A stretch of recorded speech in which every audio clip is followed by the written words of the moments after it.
As we discussed at Tuesday's briefing, North Carolina continues to focus on getting vaccines into arms as quickly and as fairly as possible. And I'm so grateful for our providers out there who continue to meet that challenge.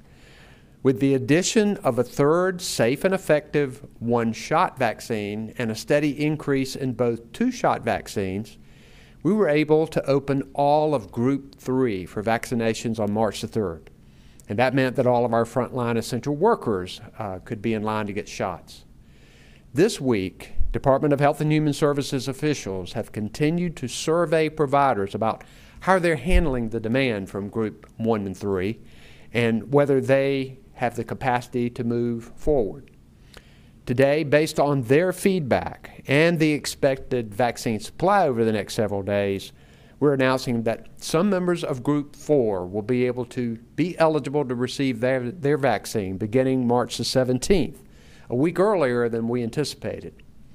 Group 4 will be open to people with medical conditions that put them at higher risk for severe COVID-19 illness. Also eligible starting March 17th will be people living in some congregate settings that increase their risk of exposure. The additional members of Group 4 will be eligible for vaccines beginning April the 7th.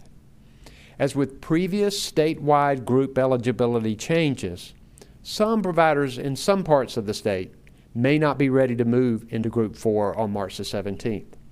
And we want them to make sure that they're still meeting the demand in Groups 1 through 3.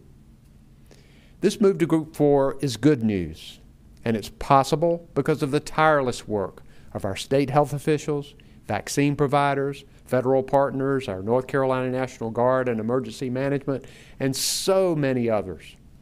And I want you to know that your work is making all the difference. Yesterday, I toured the FEMA-supported site in Greensboro, and it's really going well. I talked to a lot of people who had just gotten their shots. More than 3,300 shots were given on the first day there.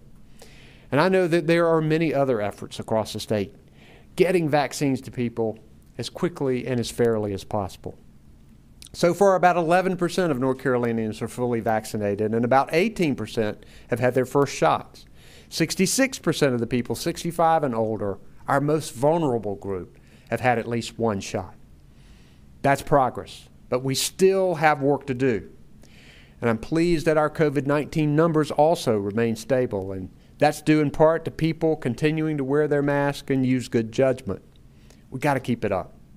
Until there is enough vaccine, wearing our masks is as important as ever. If we keep looking out for ourselves and each other, we'll beat this pandemic and emerge even stronger than before.